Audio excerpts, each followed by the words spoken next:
welcome to the WeAre podcast. Today, I am featuring someone, a good old chap, Mark Fraser from the UK. He is the CEO and founder of Aero Astro Arts. I'm honored. I'm super excited to meet this man. He's been in game development or gaming, and he's going to educate me on all of that for about the last 17 years. He's worked at Nintendo. He's doing some amazing things with his own company. I'm really excited just to learn everything about you and inspire people with your story, Mark. So thank you for joining us today. Well, thank you so much for inviting me. I'm very happy to join you. Yeah, great. So, first things first, I want to know, tell me about, what is Aero Astro Arts and, who are you? We're a London-based video games developing company. Also moving more into publishing. For the past almost 17, 18 years, we've been doing outsourcing for other companies. Now we're moving more into the independent video game space and publishing. So we're making our own games rather than making them for other people now. What is the opportunity that is available when you do publish your own games, like, financially there? Right. So first of all, it's a much bigger market sector of the actual games market. So if you can imagine, you're going direct to customer rather than business to business. And as you can imagine, if you're at the end of that chain, you get more of the pie.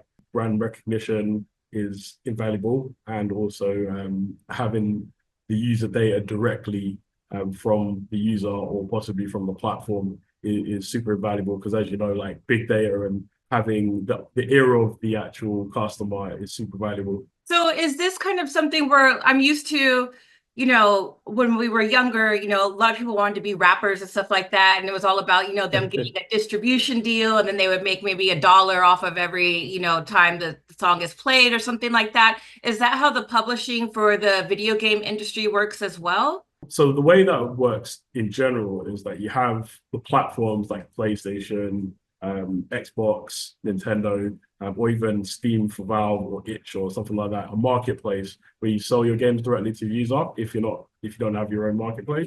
Typically, you might have a publisher in between yourself, the developer, and the marketplace, and they would handle the marketing and the publishing. And then you have the game developer who actually works on the actual game. Sometimes you have a different structure where, like, you have an independent game developer, which is what we're trying to become, where we go direct to the marketplace and the publisher. So we fit in both roles, the games developer and publisher in one company. Got it. So then for, the people out there that are, young and trying to figure out what they want to be and do with their life, or people that are, thinking about, a different venture for them, the opportunity in a dollar or a pounds perspective, what would that be? Is like, are they going to be, millionaires, billionaires, like with the 5-year type of business? What's the opportunity there? Yeah, I mean the games industry recently has been very democratized. So anybody with a decent PC or access to a decent PC and the right know-how and access to the knowledge, which is becoming more and more available, can make a business out of it themselves. I'm a self-taught person myself as well, so it's definitely a information-rich environment where you can use that information to add value to a product or to create value from experience or solve a problem. So you could look for a niche in the market, a game you might really like. A lot of gamers have turned into game devs because they really liked the game, but there wasn't a feature in the game that they liked, and they utilized that as a hook for the new game. So Nice. there's loads of examples of that. I won't go through that or name drop any, but Yeah. there's tons of examples of gamers, or even just like someone like a software developer getting bored in their day job. They're not satisfied and they want something else, and they turn to the games industry, and then they bring that skills into our industry, and then they make a success of themselves. So there are stories where people can be on the indie level and really, provide a good living for themselves in that way then, right? Yeah. I mean, there is obviously like a spectrum of people who are like not doing so well and people who are doing very well, but it's a very collaborative industry. So Mm. we all kind of like contribute to each other's product, and we share a lot. So we try to share success stories and help each other as much as we can. So if there's a new person who comes in, they're usually very much welcomed into the industry by the indie community. Yeah. And also in the AAA community, they're always looking for like new super talented people as well to come into the industry. Oh, that's great. So, what about, I'm thinking about this and I'm like, well, I mean, but how would I even go about doing this? I was telling my son about, your story, and I'm like, because I'm always trying, we go into a doctor's office and I'm like, see, you could be a doctor. And then he's like, I'm not going to be a doctor, And so after I talked to you, I was like, I just talked to this really cool guy. He's, has his own games that he's coming out with. He's a game developer. And that's something that you could do and have a business because there's so much strength and freedom in entrepreneurship. But like, how do you even get into that? Or how did you get into that specifically? I guess like I went on forum sites. This was a very long time ago. I went on gamedev.net, and then I looked at all the people looking for team members, and Hmm. people post like projects they want to do and like collaborative things. And it's a really good way to get experience in it, to volunteer in a team. Now, the more modern way of doing that is taking part in like a game jam, or taking part in like some kind of course. Loads of non-profits run game jams like Uki in the UK, and there's probably a lot of stuff in the US as well that takes competition or a game jam or something like that, and then it allows people to get experience through that and get some hands-on and also team working experiences as well. So you get to work with other people that you might not have worked with before. What about even going further back in your life? Young Mark, Right. he was on the Sphinx or whatever. Wow, okay. I found it very challenging in school. Not that I wasn't smart, but I felt like I Yeah. was underestimated by a lot of my teachers. Mm, There were some good teachers, and there were some teachers who maybe just put me in the corner and were like, okay, I'll deal with that later. It was only really in secondary school that I really started to like excel when I got access to the library, and I got to do self-learning, and I went wow. from the lowest classes, Wow. shot straight up to the top classes in about 2 years. And I did have a lot of help, like my family and stuff like that, and other people as well that assisted me with that. And I'm very thankful to my mother, who was very supportive of me in loads of situations such as that. When you were talking about dyslexia, was that something that impacted your like ability to read? Can you talk a little bit more about the challenge? I was diagnosed with dyslexia when I was about 8 years old. I read about 60% slower and also write 60% slower. But what you do is like you learn tactics and techniques that actually kind of work around that. Mm, So I don't see it now as a disability. I see it as like a superpower almost, because it becomes more it makes you more creative. A lot of entrepreneurs are actually neurodivergent, or like they've got ADHD or something like that, and yeah. it sets you apart from a lot of other people, really. Maybe you have some limitations, but you have other strengths that you can use, and if you work smarter rather than harder, you can definitely utilize that. Yeah, I definitely have diagnosed myself with ADHD for sure. Yeah. Yeah. But I think it's amazing. Like I get so much stuff done at the same time, right? A lack of impulse control can really work for you as an entrepreneur too. Yeah, I mean, I wish I had ADHD, but I have like the dyslexia side of things. But I have a very high IQ, so my IQ is in the first percentile, I believe. Wow. So I guess it's how you use it. Like you can have a high IQ, but maybe not utilize it in the right way. And if you do utilize it in the right way, then you can definitely exceed in any industry or any task that you set yourself. What was it like, growing up, me as a parent or even just other people, they want to be able to think about like, well, I may not have a high IQ, but I come from a similar type background as you. Can you share what your, home life was like? What was your mom like? What your ethnic background? So I come from a single parent family. My mother raised me and my sister by herself. She bought her own home after many years of sort of saving and building up. She was a nurse in the Navy. She then became an entrepreneur, and she instilled those life skills in us as well. She also had her own challenges and stuff coming up in like a country as a black female. So Mm, definitely she had her challenges, but she always sort of made do and like put hard work in, and she showed us how to do many things, and she filled both roles for us. So you can't really you know I guess I couldn't possibly do that myself. You know, she's definitely a role model to me, and also a lot of my family members have been, you know, figureheads in my life as well, like some of my uncles. So that definitely pushed me ahead. And my ethnicity is a little bit complicated. So I'm half Jamaican, Oh, quarter Israeli, and oh, wow. quarter Australian. So it's a little bit of a mix. I guess I'm half the world, I guess. That's awesome. And Yeah. so did your mom talk to you? How did you even, have the guts to move forward with, starting your own business? Is that something that entrepreneurship, your mother always, was she planting seeds about that, or did you have examples of that in your life? My mother started many different businesses herself, but Oh, your also, mom did? yeah, yeah. So she had like a salon. She had like Oh, different types of businesses. Like she had at one point she had a handyman business where she was like, you know, an no, agency for handymen. Yeah, yeah. So she's doing loads of stuff. that's awesome. Um, That's so when I underrated was in her. yeah, yeah, the ingenuity in there, right? Yeah. So when went to university, I did like a business module of it, and that really inspired me to start my own business as well. So I was studying aerospace engineering with astronautics and space technology. It's basically rocket science in Princeton Wow. University. But in my, I think it was my third or second year, I started my own business when I was 21, and pretty much yeah, I mean, went from there. I started with 12 employees, and then that dwindled down to six.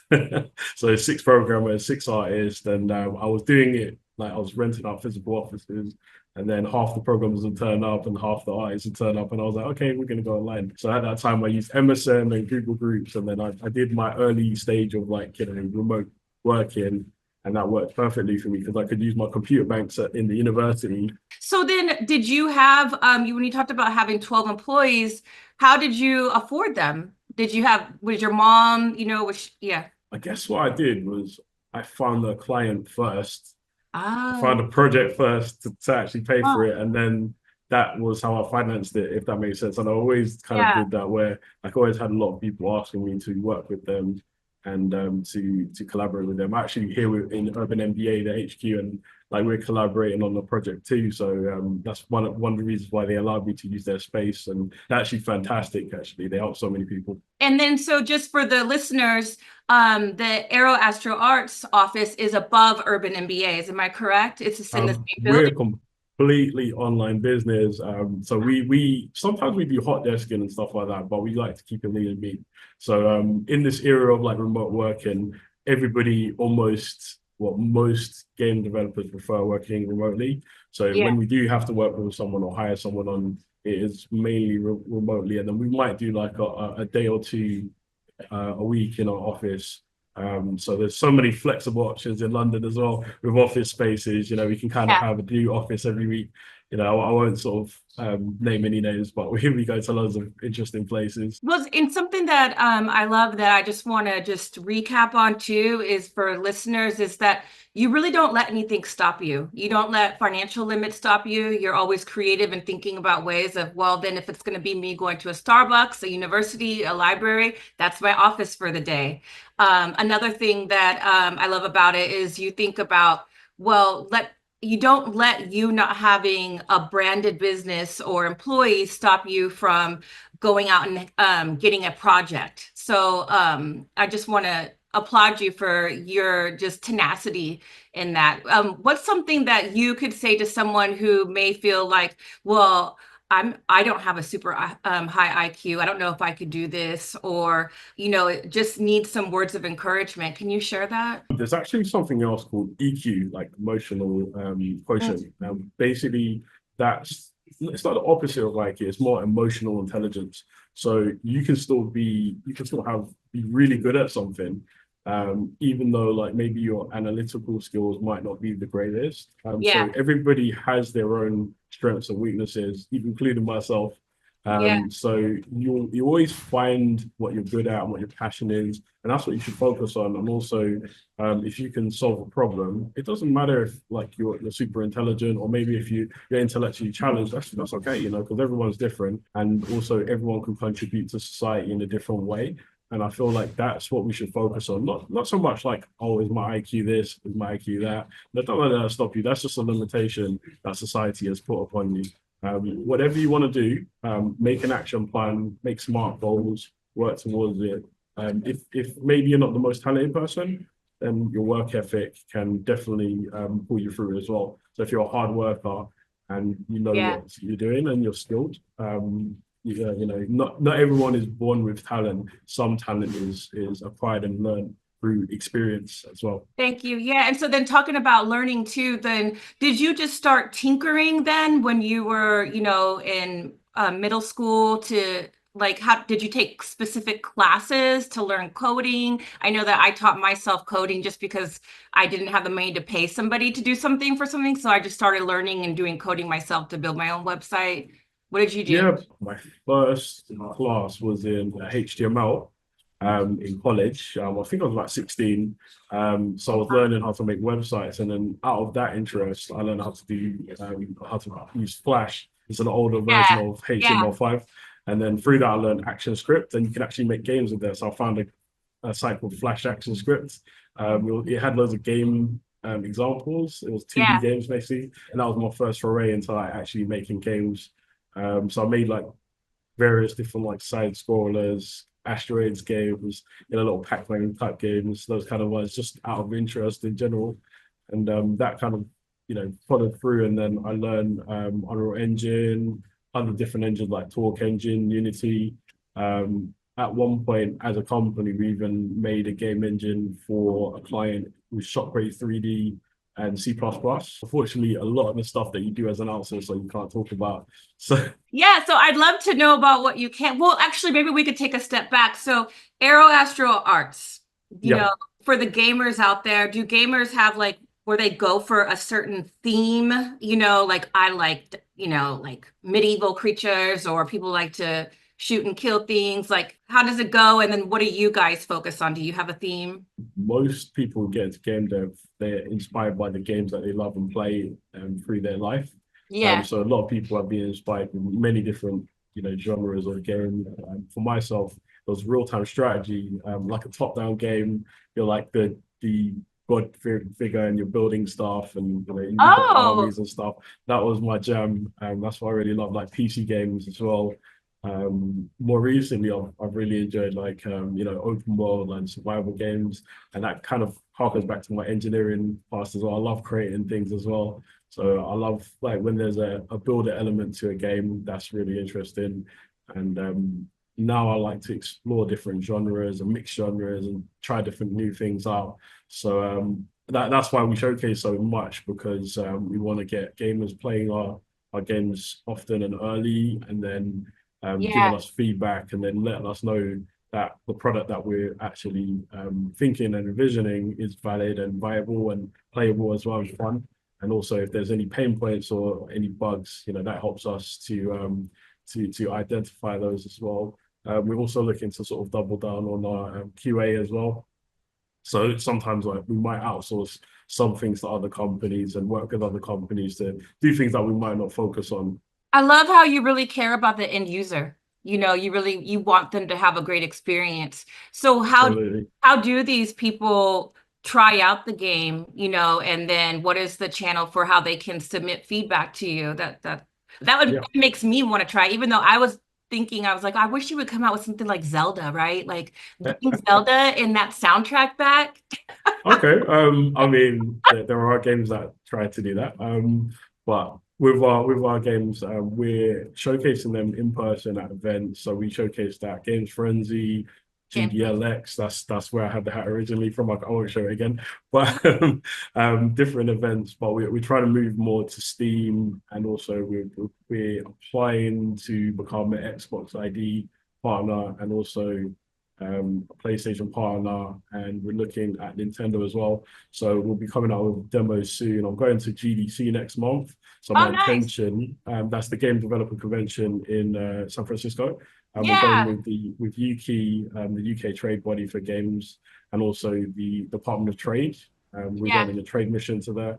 And we're going to be showcasing to some of the platforms and investors and other things like that. But also, I plan to have a demo on Steam available, and it'll, you can find out more about that shortly. In the next few weeks, I'll be posting a newsletter Exciting. sign up for people on our site, aeroastro.com. It doesn't have a newsletter sign up right now, but we're working on that, and that will be coming up soon. So we can let you guys know as soon as like there's an available demo or beta or something like that along the way. For Neo Tokyo Patrol, that's one of our first games, and a few other games that are coming up in the future. Well, you also have a pretty active presence on social channels too. So even though Yes. they may not be able to submit, on the website, they can follow you on the social channels and then DM and say, I'd like to also be a user, a future user, Yeah. get that waiting list, right? Get in touch with me. If you type in Aero Astro, no spaces, AERO, ASTRO, ARTS. On all platforms, you'll be able to find me. Or, if you want to look on YouTube, you look up Aero Astro. You'll see some of my interviews, and hopefully this one as well at some point. Tell me about your like worst moment of like gamer rage. Okay. I guess. I mean, I don't really get gamer rage, to be honest. Like, it's not Not that when you're deep. building But something, just like, yeah, I mean, because I used to work for Nintendo, we were launching loads of consoles, and we played all the games to help customers. We helped them with launches. I think Splatoon really got me.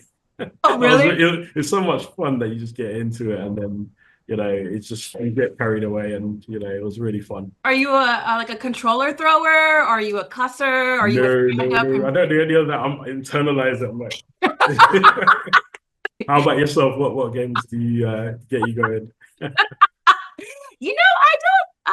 I mean, I think I just always win, right? So I don't know, I can't really relate at the same time. But I mean, I was playing, like in my day, I was playing Excite Bike. Remember that? Oh wow, okay, that was way back, way back. Like, yeah, the graphics, there's just the capabilities. Oh, I would tear it up on some Mortal Kombat though, like that, Oh, that uppercut. okay. Yeah, I'm One game that I really remember that was super fun though was Parappa the Rapper. what's it about? It was like it was just about rapping, like literally. Really? Yeah, look it up. It was so fun. It was so fun. What was it called again? Parappa the Rapper. Pro rapper. And so did he like go through things like a challenge or he had to battle No, people? he was just literally battling. Like he was just like so you'd like it was obviously simulated, but like it's just a little fun game. And then what else, like what can we look forward to with, Aero Astro Arts? What's coming up next? I know that you have a lot of, things that you can't talk about because it's just so exclusive and we're waiting for that to drop. But Yeah. what should we, look like where is this company going? I'm working on a top-down shooter game called Neo Tokyo Patrol. Also, I'm working on a game with Urban NBA called The Street Entrepreneur. It's their Okay. IP, but we're just helping them out with it as well. And also, we're working on a real-time strategy game called Noble Order, and another real-time strategy game which also has mobile elements and it's episodic as well called After the Swarm.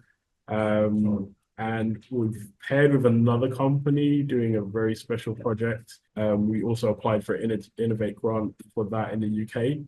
I can't talk too much about that; it's a little bit secret. But Okay. when the right time comes up, then we'll start talking a bit more about that too, and a few more secret projects too. Awesome. And then the way that I met you and then we started networking and then I told you about, WeAre and how we're here to close the racial wealth gap by exposing, Black, Latino, API, Indigenous people to the opportunities in tech and sustainability. What about that, when you checked it out and the concept made you feel like you wanted to work together and partner on this? Even more so with recent developments in the US, with like DEI being clean swiped, it's a terrible thing, really. And I feel like having a voice in the industry and having opportunity in the industry is super important, and it drives innovation, really. So when everybody is part of the village and is able to participate in a meaningful way, that just makes the village stronger, if that makes sense. So when we have all the voices in the industry, contributing towards it, it just makes everything so much better. Thank you. And then something that I think is really cool about you is you're not scared about getting yourself out there. You're doing like a promotional tour right now too, the leadership with showcasing the brand story for yourself as a leader, and then Aero Astro Arts. Can you speak to the value of networking and getting out there? So if you're just starting out, definitely it's great for you because you're going from like just being online to being in person and having that interaction. And I think a lot of industries are very much in person. And if you can't do that, that's fine. I mean, you can still take part in online. But if you kind of like if you've got like a local get together for your industry, even if it's not for games, if it's maybe for something else, then definitely try and take part. And like, if there isn't one, then that's a great opportunity for you to create one, because I guarantee there's someone in the same position who's thinking exactly the same thing as you and waiting for someone to create something like that. So they'll be very appreciative of you to start a group or like a monthly meetup or like a town hall or something like that. So if you can organize and get together and then exchange ideas, it's so enriching and it's such a life-changing experience. And if there's nothing nearby you, it's an amazing opportunity to travel and go somewhere that you might not have gone to before. I did an accelerator program with Games London. We went to Slush in Helsinki. Yeah. So that was the biggest tech event in the world pretty much. We got to pitch our businesses and everything else. So if you can also take part in the accelerator program, maybe even like with WeAre, the WeAre network, then definitely like get involved. And, you know, if they can assist you and help you and guide you in your journey, then, you know, that's going to be an invaluable experience, life experience for you. When you're doing these, you know, like building sessions or collaborating, right? Do you share an NDA? Because I know sometimes too with our people and just even good business period, you know, it's like there's a concern that people are going to steal our idea and run with it. I mean, it happens. So how do you protect yourself, or what's your philosophy? How do you operate? To be honest, I used to hand out NDAs in the past, Yeah. but I found that it doesn't really give people the best goodwill. It does protect you legally, but I found that showing off things early and often has its benefits, and allowing people to showcase their work early and often, it gives someone who's working on it a bit more ownership on it as well. So it Mhm. actually makes people more committed, want to work Yeah. on it more. And also, you know, if they do move on to another role, it helps them in their next role as well, because it helps them build up their social following too. And also, I believe in evangelizing your actual team members as well, not just Yeah. being like just the one personality. I like to bring people up and actually develop them as well. If I can share my network or experience or even my following with someone who works with me, or maybe someone I'm mentoring or someone I'm trying to help to sort of come up and do that, you know, I'm happy to sort of share. And like, I'm trying to be more open. There's obviously some things that I have to keep confidential for a short period of time. But I do try and veer away from NDAs. The platforms you definitely have to have NDAs with. But with regards to the work that we're working on, we're trying to be as open as we possibly can about what we do, because I feel like it's a better strategy, and I feel like it's a better way of building a community around what you're doing as well, because people can follow your journey and Mm. understand your pain points and your strengths and your challenges and everything, and how you overcame that, your innovative thinking, and also to get to know you as a person as well, to see that you're credible and reliable. Steam. I was looking at your site and I, you know, it's like, oh, they have these 4 games right now, and then it says, you know, check us out on Steam. What is Steam to the? I'm sure all the Right. gamers know, but people that are listening are going to want to go and support you and, you know, try Yeah. these or give them a shot. So how can they access them? What is Steam? So we're going live on Steam with a demo in the next, I'd say about 30 days, just Okay. before we go So to that's GDC. mid-March, people of 2025. Yeah. So we're gonna go live on like one game at a time though. So we're not launching all of them at once, but we'll have a demo on there. So Steam is a marketplace for PC video games. Okay. Also it has software on there and other things as well. It's one of the largest marketplaces for games in the world. It's an application you can download on your phone or on your laptop or your PC. But mainly the games are played on your PC. But also there are software as well. So if you use like, you know, like Substance Designer, or there's loads of really cool software that you can download on there too. I don't want to do like an advert for them or anything, but I mean, there's going to be so much competition in there, I'm assuming, right? yeah. And so why, tell us why we should, support what you're doing, try out your games. Video games is something that we do as not only a passion, but we like to enrich the actual games industry. Small businesses, as you know, they are not beholden to the same sort of pressures as larger companies. You have these large companies churning out these big games like GTA 5, 6, 7, all the rest. That's great, but we are creating unique experiences that you won't find anywhere else. Cool. And so, yeah, everybody, I want everyone to go check out aeroastroarts.com. I want them all to also check out your social channels. The thing that I also love about it is they have the ability to control the future of the game and submit feedback actually directly and have it considered by the developers of the game. That's a really unique opportunity to be a part of that story and then to support everything that you're doing in this multi-ethnic business that you have.